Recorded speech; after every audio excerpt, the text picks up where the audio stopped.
नमस्कार दोस्तों, Pearl Academy के यूट्यूब चैनल पर आप सभी का तहे दिल से स्वागत करता हूं। हमने दिल्ली पुलिस के प्रीवियस ईयर पेपर्स के रिगार्डिंग एक सीरीज स्टार्ट की हुई है। क्रम को आगे बढ़ाते हुए आज 6 दिसंबर 2017 को जो सेकंड शिफ्ट में पेपर हुआ था उसके मैथ वाले सेक्शन को हम सॉल्व करेंगे। तो पहला क्वेश्चन देखिए, यदि x तथा y सम संख्याएं हैं तो निम्नलिखित में से कौन सी एक विषम संख्या है। देखो, आपको आंसर देख के भी पता चल जाएगा अगर आपने थोड़ा सा भी नंबर सिस्टम पढ़ा है कि इसका पहला वाला आंसर होगा। फिर मैं इसको एक्सप्लेन कर देता हूँ। आप दो सम संख्याएं मान लो, x की वैल्यू 2 मान लो आप और y की वैल्यू आप 4 मान लो। तो ये दोनों सम संख्याएं तो यहाँ पे पुट कर देते हैं। तो 2 गुणा 4 और प्लस में 1, ये कितना हो गया 8 और 1 कितना 9। यही विषम संख्या है, यही आपका आंसर हो गया। फिर भी वेरिफिकेशन के लिए मैं और बाकी के ऑप्शंस को भी चेक कर लेता हूँ। तो ये 2 हो गया, ये 4 हो गया और ये 2 हो गया। ये कितना हुआ 4 2 6 2 8। 8 भी सम संख्या, मतलब ये ऑप्शन आपका गलत है। यहाँ पे देखते हैं 2 + 4 + 2 गुणा 4, ये कितना हो गया 4 2 6 और 8, ये हो गया 14। ये भी सम संख्या आ गई, ये भी विषम नहीं है, तो ये भी आपका ऑप्शन गलत हो गया। अभी यहाँ पे देखते हैं 3 गुणा 2 और प्लस में आ गया 4, तो 6 और 4 10, 10 भी एक सम संख्या है, तो ये भी ऑप्शन नहीं है। तो इस क्वेश्चन का पहला वाला आंसर हो जाएगा। क्योंकि ये किसकी वजह से है, ये ऑप्शन लिखा हुआ था xy + 1, तो ये जो 1 है ना, इसकी वजह से ये नंबर विषम संख्या बन गया था। तो इसका पहला वाला आंसर हो जाएगा। अगला क्वेश्चन देखते हैं, प्रथम 100 पूर्ण संख्याओं में अंक 1 कितनी बार आता है। तो मैंने लिख लिया है कि जहां जहां पे 1 आ रहा है 0 से लेके 100 तक का, तो आप इनको काउंट करोगे तो ये हो जाएंगे ये कि 20 बार अंक a आता है 0 से लेके 100 तक का। तो इस क्वेश्चन का कौन सा तीसरा वाला आंसर हो जाएगा। अगला क्वेश्चन देखते हैं, एक एक्सप्रेशन दे रखा है, पूछ रहा है कि इसकी वैल्यू बताओ। तो देखो 0.7 का स्क्वायर करेंगे तो आ जाएगा 0.49। उसके बाद 0.07 का स्क्वायर करेंगे तो आ जाएगा 0.0049। इन दोनों को जोड़ना है, तो 49 इधर आ गया और 49 इधर आ गया, तो 0.4949 इस क्वेश्चन का आंसर हो जाएगा। तो इसमें कौन सा वाला ऑप्शन ठीक हो जाएगा, ये थर्ड वाला इसका ऑप्शन ठीक हो जाएगा। अगला क्वेश्चन देखते हैं, ये कहता है कि 2000 के कितने धनात्मक गुणांक है। तो इसके लिए हम क्या करते हैं कि पहले 2000 के फैक्टर कर लेते हैं। 2000 के हमने फैक्टर किया तो ये 2 आ गया। अब देखो हर जीरो में 2 और 5 छुपा हुआ है, तो उनको मैं अलग अलग कर लेता हूँ। तो पहले जीरो के लिए 2 गुणा 5, दूसरे जीरो के लिए 2 गुणा 5 और तीसरे जीरो के लिए 2 गुणा 5। अब इसमें आप देखो 2 कितने आ रहे हैं, 1 2 3 और 4, तो 2 की पावर 4 और गुणा में 5 कितने बार आ रहा है 1 2 और 3, 5 आ रहा है 3 बार। अब आपको नंबर ऑफ पॉजिटिव फैक्टर निकालने हैं, तो नंबर ऑफ पॉजिटिव फैक्टर आप निकालोगे तो ये क्या होता है कि जो भी यहाँ पे नंबर ऐसे आते हैं, प्राइम नंबर्स आते हैं कि और ज़्यादा फैक्टर नहीं कर सकते, तो इनकी जो पावर होती है उसमें 1 जोड़ के आप मल्टीप्लाई कर दो। तो आप देखो यहाँ पे 2 की पावर में क्या है 4, तो 4 में 1 जोड़ो और ब्रैकेट बंद करो। और दूसरा क्या है कि 5 की पावर क्या है 3, तो 3 में 1 जोड़ो और इसकी दोनों की आपस में गुणा कर दो। तो ये क्या आ गया 4 और 1 5, और ये 3 में 1 जोड़ा तो ये हो गया 4 5 चौक 20। तो 20 फैक्टर होंगे इसके 2000 के। अभी बहुत बच्चे कहते हैं कि तो बड़ी संख्या छोटी संख्या में करके दिखाओ। तो जैसे मैं 6 का बताता हूँ आपको कि 6 के कौन कौन से फैक्टर होते हैं। तो देखो 6 का 2 होता है फैक्टर, 3 होता है, 1 होता है और 6 होता है, तो ये 4 फैक्टर हो गए। अभी इस मेथड से मैं आपको निकाल के दिखाऊं तो 6 के अब फैक्टर करेंगे तो ये क्या है 2 और 3, और 2 की पावर क्या है 1 और 3 की पावर क्या है 1, तो 1 में 1 जोड़ेंगे और इधर दूसरे वाले में भी 1 में 1 जोड़ेंगे, तो ये कितना आ गया 2 इधर से आ गया और 2 इधर से आ गया, तो कितना आ गया 4।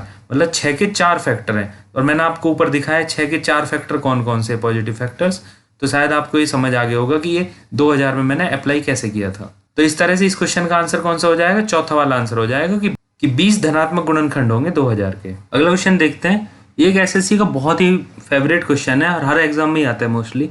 तो आप यहाँ पे क्या करो कि 27 की वैल्यू आप ए प्लेस कर दो और 23 की वैल्यू क्या आप बी प्लेस कर दो। एक्चुअल में इसमें एक फॉर्मूला छुपा हुआ है, सिर्फ आपको फॉर्मूला आइडेंटिफाई करना है और आपका क्वेश्चन हो जाएगा। तो जैसे ही आपने ए और बी प्लेस किया तो ये क्या हो जाएगा ए क्यूब और यहाँ पे हो जाएगा बी क्यूब और नीचे हो जाएगा ए स्क्वायर माइनस ए बी और प्लस में बी स्क्वायर। ए क्यूब प्लस बी क्यूब का जो फॉर्मूला होता है वो होता है ए प्लस बी और दूसरा ब्रैकेट आप ओपन करोगे ये होगा A square plus B square minus का ए बी और बटे में ये लिखा हुआ है ए स्क्वायर प्लस बी स्क्वायर और माइनस का ए बी। ये दोनों कॉमन है ऊपर नीचे, ये दोनों कैंसिल हो जाएंगे, तो क्या बचेगा ए प्लस बी बचेगा।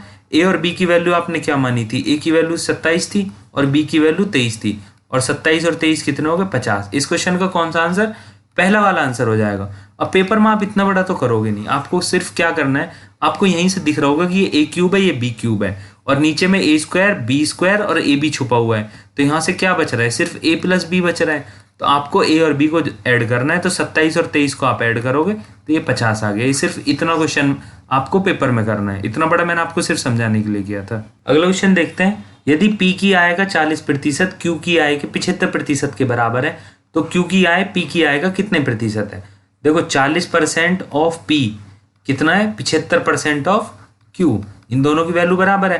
तो आप ऐसे नहीं देख सकते, परसेंटेज को आप हटा दो, परसेंटेज की कोई मतलब नहीं। यहाँ पे परसेंटेज आप हटाओगे, बटे में 100 आएगा, वो कैंसिल हो जाएगा। तो परसेंटेज को ऐसे ही कैंसिल कर दो कि पी की वैल्यू 75 होगी और क्यू की वैल्यू 40 होगी। अगर ऐसे भी समझ नहीं आ रहा तो आप ऐसे देखो, पी बटे क्यू कर देता हूँ मैं, क्या है 75 बटे 40। तो पी की वैल्यू आपको 75 दिख गई होगी और क्यू की वैल्यू 40।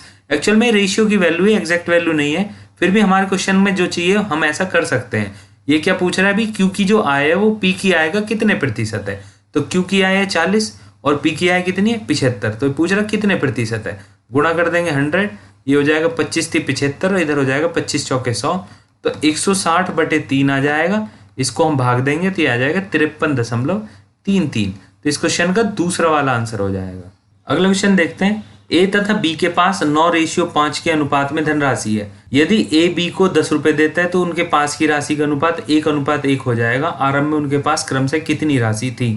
देखो आप अगर ऑप्शन से करना चाहते हो तो ऑप्शन से कर सकते हो। पहला ऑप्शन देखो कि अगर मैं 45 में से 10 कम कर दूँ तो ये कितना हो जाएगा 35, और 25 में 10 जोड़ दूँ तो ये कितना हो जाएगा 35। तो 35 और 35 1:1 हो गए। तो ये क्वेश्चन का आंसर पहला ही वाला आ गया। फिर भी अगर आपको ऑप्शन से नहीं करना है, वैसे क्वेश्चन सॉल्व करना है, तो आप ऐसे भी कर सकते हो। ये देखो ए और बी की जो धनराशि थी वो 9:5 का अनुपात था, तो इसकी होगी 9x और बी की होगी 5x। तो 9x ने 10 रुपए दिए और ये 10 रुपए किसको दिए, बी को, तो बी वाले में ऐड कर लेता हूँ मैं, 5x में 10 रुपए जोड़ दिए और उसके बाद इनका रेशियो हो गया 1:1 का। तो इसको हम सॉल्व करेंगे तो 9x माइनस 10 की वैल्यू होगी 5x प्लस 10 के बराबर। 5x को इधर लेके आ जाएंगे तो 9x माइनस 5x और इस 10 को इधर ले जाएंगे, हो जाएगा 20। 9 में से 5 गया तो ये हो गया 4x बराबर 20 और x की वैल्यू आ गई 5। x की वैल्यू 5 को जो स्टार्टिंग में मैंने इनकी वैल्यू देखी थी कि भाई इसकी थी 9x और इसकी थी 5x, उसमें रख देंगे तो 9 गुणा 5 हो गया 45 और 5 गुणा 5 हो गया 25। तो a की वैल्यू आ गई 45 और b की वैल्यू आ गई 25। तो इस क्वेश्चन का पहला वाला आंसर हो जाएगा, जो हमने ऑप्शन के हिसाब से भी किया था। तो आपका मन है, जैसे आप करना चाहो ऐसे कर सकते हो, दोनों ही मेथड बहुत अच्छे हैं। अगला क्वेश्चन देखते हैं, ये कुछ नंबर दे रखे हैं और इसमें एक नंबर x दे रखा है। तो x की वैल्यू पूछ रहा है और कह रहा है ये जो नंबर दे रखे हैं ना इनका औसत है 52। तो मैं औसत का फॉर्मूला लगा देता हूँ सिंपल, इसमें और कुछ नहीं करना है। तो औसत की वैल्यू दे रखी है 52 और योग निकाल लेते हैं कि 43, जितने भी नंबर दे रखे हैं उनका योग निकालते हैं। 43 प्लस 21 प्लस 68 और प्लस में हो गए 97, 39 और x, और बटे में ये कितनी संख्या है, ये 6 संख्या है। तो ये क्या आ गया 52 गुणा 6 आ गया इधर। तो इन सारे नंबर्स को हम जोड़ेंगे तो जोड़ने के बाद ये आ जाएगा 268 और प्लस में आ जाएगा x को एक ही तरफ रखते हैं। ये 52 में 6 की गुणा करेंगे तो ये हो जाएगा 312 और 268 को इधर ले आएंगे तो 312 माइनस 268, ये x की वैल्यू दे देगा। x की वैल्यू कितनी आ गई 44। तो वो जो नंबर जो इसने x दे रखा था वो एक्चुअल में क्या था 44 था। तो इस क्वेश्चन का दूसरा वाला ऑप्शन ठीक हो जाएगा। अगला क्वेश्चन देखते हैं, एक विक्रेता ने एक बैंक में कुछ राशि जमा कराई। पहले 3 वर्षों के लिए ब्याज दर 6% प्रति वर्ष है, अगले 3 वर्षों के लिए ब्याज 9% प्रति वर्ष है और तथा 6 वर्ष की अवधि के पश्चात ब्याज दर 10% प्रति वर्ष है। 9 वर्ष के अंत में विक्रेता को 1650 रुपये साधारण ब्याज के रूप में प्राप्त हुए। उसे कितनी राशि जमा कराई थी। देखो पहले 3 साल के लिए क्या था कि उसको कितने परसेंट का ब्याज मिल रहा था 6% का। तो 3 साल में टोटल कितना ब्याज मिला होगा, एक साल में अगर 6% मिल रहा है तो 3 साल में 18% मिला होगा।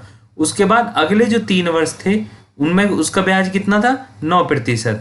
तो एक साल में अगर 9% मिल रहा होगा तो 3 साल में कितना मिला होगा उसको 27% मिला होगा। उसके बाद क्या हुआ, अगले जब 6 वर्ष की अवधि पूरी हो गई तो उसके बाद 10% हो गया। तो 9 वर्ष के अंत में मतलब टोटल 9 साल थे, तो पहले 3 साल हो गए, उसके बाद फिर दूसरे 3 साल हो गए, अभी तीसरे 3 साल और बच रहे हैं। तो अगले 3 साल में क्या होगा, उसने बोला कि 6 वर्ष के बाद कितना हो जाता है रेट ऑफ इंटरेस्ट 10%। तो 10% के हिसाब से कि अगर एक साल में 10% मिल रहा है तो 3 साल में कितना मिलेगा 30% मिलेगा। तो टोटल इसको ब्याज इतना मिला है। इन तीनों को हम जोड़ लेंगे तो इनको जोड़ने पाएगा 75% का उसको ब्याज मिला है। तो इसने दे रखी है ब्याज की वैल्यू कितनी दे रखी है 1650 रुपए कि देखो 75% की वैल्यू कितनी है 1650 रुपए और ये पूछ रहा है कि कितने पैसे उसने जमा किए। ये जो प्रतिशत की वैल्यू आई है 75% ये उसी का तो 75% है जो वैल्यू हमने जमा कराई थी उसी का तो ब्याज मिल रहा है। तो अगर 75% की वैल्यू 1650 है तो 100% की वैल्यू निकाल लेंगे और 100% क्या है वो राशि है जो उसने जमा करी थी। तो 1650 और बटे में आएगा 75 और गुणा हो गया 100। 25 थी 75 और 25 चौका 100 और 3 से आप भाग करोगे तो ये हो जाएगा 3 पंजे 15 1 3 पंजे 15 ये आगे 550 गुणा 4 इसको हम सॉल्व करेंगे ये आएगा 2200 रुपये। तो इस क्वेश्चन का कौन सा आंसर हो जाएगा तीसरा वाला इस क्वेश्चन का आंसर हो जाएगा कि उसने 2200 रुपये जमा किए और 3-3 साल करके 9 साल टोटल 9 साल के पीरियड में उसको टोटल ब्याज मिला 75%। तो 2200 का 75% मिला कितना 1650 रुपये। तो मैं आशा करता हूँ ये आपको समझ आ गया होगा। बहुत अच्छा क्वेश्चन है और एसएससी ज्यादातर एग्जाम्स में ये पूछ लेती है। अगला क्वेश्चन देखते हैं। चीनी के मूल्य में 20% की वृद्धि होने के कारण एक व्यक्ति 120 रुपए में 3 किलोग्राम चीनी कम खरीद पाता है। तो चीनी का बढ़ा हुआ मूल्य बताओ। देखो प्राइस बढ़ गया और कितना बढ़ा 20%। 20% का मतलब होता है 1/5। तो पहले 5 था जो ओल्ड रेट था और अभी न्यू रेट क्या हो गया 5 से 6 हो गया मतलब 5 में 1 की वृद्धि होगी। 5 का 20% कितना हुआ 1। तो पहले 5 था अभी 1 बढ़ गया तो 6 हो गया। तो क्वांटिटी को अगर एक्सपेंडिचर सेम रखना होता है कि हमारा खर्चा नहीं बढ़े तो हम क्वांटिटी 6 से 5 ले लेंगे। पर हमको इस क्वेश्चन में वैसा करना नहीं है, सिर्फ हम क्वांटिटी 6 से 5 करके रख लेंगे। और देखो प्राइस बढ़ने की वजह से ये कितने किलोग्राम चीनी कम खरीद पा रहा है ये 1 किलोग्राम चीनी कम खरीद पा रहा है। पर क्वेश्चन क्या कह रहा है कि 3 किलोग्राम चीनी कम खरीदना है तो इसमें 3 की गुणा करनी पड़ेगी। तो अगर यहाँ पे हम 3 की गुणा कर रहे हैं तो ये वैल्यू कहाँ से आएगी यहाँ से आएगी। कहने का मतलब ये हुआ कि पहले वो 18 किलो खरीद रहा था और अब वो 15 किलो खरीद रहा है। ये वैल्यू मैंने कहाँ से कंपेयर करी जो इसने बताया कि 3 किलोग्राम कम खरीद रहा है। तो 18 से 15 कितना हुआ 3 किलोग्राम कम खरीदा। और ये कितने पैसे थे इसके पास 120 रुपए थे इसके पास। 120 रुपए में पहले 18 किलो खरीदता था अभी 120 रुपए में वो 15 किलो खरीदता है। तो पूछ रहा है कि चीनी का बढ़ा हुआ मूल्य बताओ। तो अगर 18 से आप 120 में भाग दोगे तो आपको पुराना मूल्य मिल जाएगा और 15 से अगर 120 में आप भाग दोगे तो बढ़ा हुआ मूल्य मिल जाएगा। 15 से आप 120 में भाग दोगे तो ये आ जाएगा 8 रुपये पर किलो जो रेट बढ़ा हुआ है। ये 20% रेट बढ़ा हुआ है। तो इस क्वेश्चन का दूसरा वाला आंसर हो जाएगा। अगला क्वेश्चन देखते हैं। यदि एक व्यापारी वस्तुओं के मूल्य को उनके क्रय मूल्य से 60% अधिक अंकित करता है तथा 30% की छूट देता है तो उसका लाभ प्रतिशत क्या होगा। मैं मान लेता हूँ कि कॉस्ट प्राइस जो क्रय मूल्य है वो 100 रुपये है और वो क्या करता है कि अंकित मूल्य जो करता है वो 60% एबव करता है। तो 100 का 60% कितना हो गया 160। तो एमआरपी कितना हो गया 160। उसके बाद ये कहता है कि 30% की छूट देता है। मैंने आपको पहले भी बताया कि जो डिस्काउंट होता है ना छूट वो सिर्फ एमआरपी पे होती है। तो 30% एमआरपी का कितना हो जाएगा 48। तो इसमें से 48 आप माइनस कर देंगे। 160 में से 48 माइनस किया तो वैल्यू आ गई 112। मतलब 112 पे वो सामान को बेच देता है, सेलिंग प्राइस है। अब आप ऐसे देखो कि 100 रुपये का आइटम था और वो 112 में उसने बेच दिया तो इसको प्रॉफिट कितने का हुआ 12 रुपये का और 12 का प्रॉफिट हुआ 100 पे तो 12% का उसको लाभ हुआ। तो इस क्वेश्चन का कौन सा आंसर हो जाएगा पहला वाला इस क्वेश्चन का आंसर हो जाएगा। अगला क्वेश्चन देखते हैं। एक त्रिभुज का परिमाप 40 सेंटीमीटर है। एक भुजा 11 सेंटीमीटर तथा दूसरी 2 भुजाओं का अंतर 3 सेंटीमीटर है। त्रिभुज का क्षेत्रफल क्या है।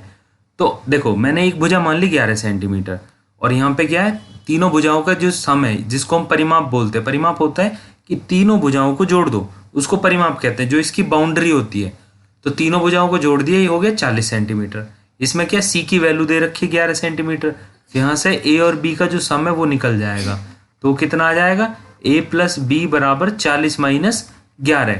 तो 40 में से 11 हो गए ये गया 29 हो गया। तो इक्वेशन 2 आ गई a प्लस बी की वैल्यू। और उसके बाद क्या कह रहा है कि दूसरी 2 भुजाओं का अंतर 3 सेंटीमीटर है। तो c की तो वैल्यू हमने निकाल ली थी तो a और b का जो अंतर है वो है 3 सेंटीमीटर। ये इक्वेशन आ गई थर्ड। यहाँ से क्या a और b की वैल्यू निकाल लेंगे। b से b कैंसिल हो गया। 2a की वैल्यू कितनी आ गई 32 और a की वैल्यू आ गई 16। अगर a की वैल्यू 16 आ जाएगी तो b की वैल्यू कितनी आ जाएगी यहाँ से आ जाएगी 13। अभी तीनों वैल्यू मेरे को पता चल गई भाई a की 16 है और b की है 13 और c की है 11। तीनों भुजाएं अलग अलग हैं तो आपको सिर्फ इसमें एक ही फॉर्मूला बचता है त्रिभुज का हीरोन्स फार्मूला। हीरोन्स फार्मूला क्या होता है, रूट में एस माइनस ए, एस माइनस बी और एस माइनस सी। और यहाँ पे एस क्या होता है, सेमी पेरीमीटर। सेमी पेरीमीटर का मतलब होता है कि जो पेरीमीटर दे रखा है उसका हाफ कर दो। तो एस की वैल्यू यहाँ पे हो जाएगी 40/2, क्या आ गई, 20 आ गई वैल्यू। तो ये सारी वैल्यू यहाँ पे पुट कर देंगे फॉर्मूले में। ये एरिया का फॉर्मूला है और ये तब अप्लाई करते हैं जब तीनों साइड डिफरेंट होती हैं। तो यहाँ पे क्या है, ये 20 हो गई और 20 में से ए गया 16, मतलब गया तो कितना बचा 4। उसके बाद 20 में से 13 गया तो कितना बचा 7। उसके बाद 20 में से 11 गया तो कितना बचा 9। इसको आगे सॉल्व करेंगे तो देखो ये 20 क्या है, 4 गुणा 5 और यहाँ पे एक 4 और है, 7 है और 9 है। इसमें क्या 9 बाहर चला जाएगा, 4 बाहर चला जाएगा, तो इसका स्क्वायर रूट। तो इसको हम सॉल्व करेंगे तो 4 का पेयर बन रहा है तो 4 को बाहर ले लिया और 9 का जब स्क्वायर रूट करेंगे तो आ जाएगा 3। अंदर क्या बचेगा, एक 5 बचेगा और 7 बचेगा, मतलब 5 7 35। तो ये हो गया 12√35। तो इस ट्रायंगल का जो एरिया है वो आ गया 12√35 सेंटीमीटर स्क्वायर। इस क्वेश्चन का दूसरा वाला आंसर हो जाएगा। ये थोड़ा सा लेंदी होगा, इसलिए लेंदी हो रहा है क्योंकि तीनों साइड ना डिफरेंट आ रही हैं। अगर 2 साइड सेम होती या तीनों साइड सेम होती तब फॉर्मूला लग जाता है, वो सिंपल होता है। ये थोड़ा सा लेंदी हो जाता है बट इसमें कैलकुलेशन नहीं है तो आप जल्दी से जल्दी कर पाओगे। अगला क्वेश्चन देखते हैं। 2 रेलगाड़ियां पी और क्यू स्टेशन एक्स और वाई से एक दूसरे की तरफ चलना प्रारंभ करती हैं। रेलगाड़ियां मिलने के पश्चात वाई तथा एक्स स्टेशन तक पहुंचने में क्रम से 5 घंटे तथा 4 घंटे 3 मिनट का समय लेती हैं। यदि रेलगाड़ी पी की गति 54 किलोमीटर प्रति घंटे है तो रेलगाड़ी क्यू की गति बताओ। देखो ये ऐसा हो रहा है, ये 2 स्टेशन थे एक्स और वाई, और एक्स से चला पी और वाई से चला क्यू। एक टाइम ऐसा है कि ये दोनों आपस में मीट करें और उसके बाद मिलने के बाद ये पी जो पहुंचने क्यू वाई पे पहुंचने में कितना समय लगा, मिलने के बाद का समय बता रहे हो, तो इसको लगे 5 घंटे। और यहाँ से जो ट्रेन क्यू आई थी इसको मिलने के बाद 4 घंटे और 3 मिनट लगे। तो पहले तो इसको मिनट को घंटे में ही कन्वर्ट कर लेंगे, तो ये हो जाएगा 4 + 3 का हो जाएगा 3/60। मिनट को घंटे में कन्वर्ट किया, 3 से 60 जाएगा 20 बार, 20 चौक 80 और 81/20 आ गया इसका। ठीक है, ये आर में आ गया।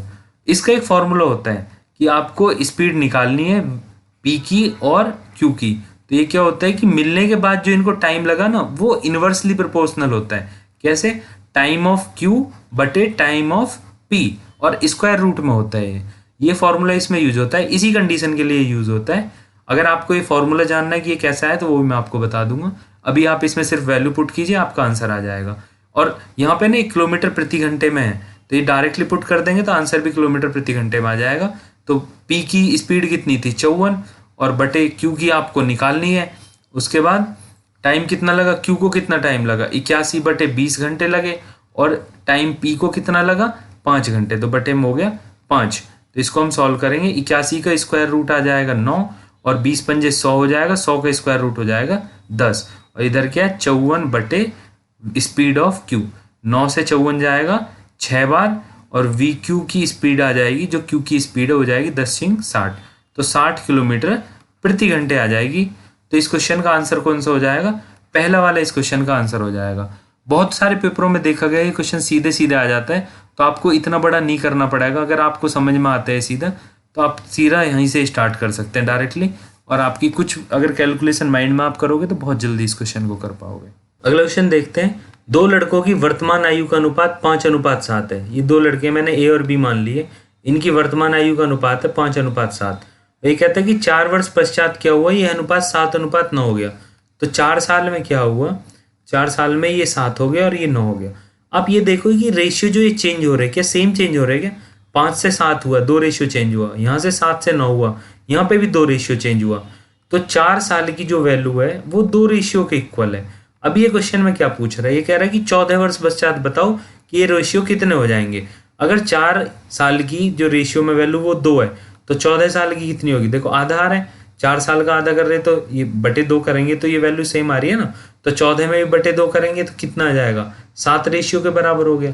तो हम क्या करते हैं, जो 5 दे रखा है इसमें 7 जोड़ देंगे तो कितना हो गया, 7 और 5 12, और इधर 7 में 7 जोड़ देंगे तो ये कितना हो गया 14। 12 रेशियो 14 हो जाएगा। पर ये तो रेशियो होगा नहीं क्योंकि इसमें भी कॉमन वैल्यू है, तो 2 से इसको डिवाइड कर लूंगा तो ये क्या होगा, 2 छिक्के 12 और इधर 2 सत्ते 14, तो 6 रेशियो 7 हो जाएगी ए और बी का 14 वर्ष पश्चात जो दोनों के आयु का अनुपात होगा। तो 6:7 इस क्वेश्चन का चौथा वाला आंसर हो जाएगा। अगला क्वेश्चन देखते हैं। सी, डी और ई मिलकर एक कार्य को 12 दिन में कर सकते हैं। तो सी, डी और ई ये तीनों किसी काम को करते हैं तो 12 दिन में कर देते हैं। ये कहता है कि सी की क्षमता डी की दुगनी है, तो सी का 2 कर दिया, डी का 1 कर दिया। उसके बाद बोलते हैं कि ई की क्षमता डी की तिगुनी है, तो डी की क्या है, डी की अगर 1 है तो ई की कितनी है, इसकी 3 गुनी होगी, 3 हो गई। अब ये पूछता है कि ई अकेला इस कार्य को कितने दिन में करेगा। तो पहले हम ये देखते हैं कि टोटल कार्य कितना था। तो अगर ये तीनों मिलकर कर रहे थे तो तीनों की एफिशिएंसी ऐड होगी, तो 2 + 1 + 3 कितना हो गया, 3 और 1 4 और 2 6। 6 की एफिशिएंसी से इन्होंने किया। एफिशिएंसी का मतलब कि एक दिन में इतना कार्य किया, तो एक दिन में इन्होंने 6 कार्य किया, तो 12 दिन में कितना कार्य किया होगा, 72 कार्य किया होगा। तो टोटल काम करना है 72 और करवाना किससे, सिर्फ ई से। ई अकेला करेगा, तो ई की कार्य क्षमता कितनी है, 3, मतलब वो 3 काम करता है एक दिन में। तो 72/3 कर देंगे तो ये आ गया कि 24 दिन में वो कार्य खत्म कर देगा। तो इस क्वेश्चन का पहला वाला आंसर हो जाएगा। मैं आशा करता हूँ इस वीडियो में सारे क्वेश्चन आपको बहुत अच्छे से समझ आए होंगे। फिर भी अगर किसी क्वेश्चन में डाउट रह जाता है तो मेरे को कमेंट सेक्शन में लिख के बताइए। अगर आपको मेरे पढ़ाने का तरीका पसंद आता है या आप इस तरह की और वीडियो चाहते हैं तो इस वीडियो को लाइक करें, शेयर करें, चैनल को सब्सक्राइब करें। जय हिंद, वंदे मातरम।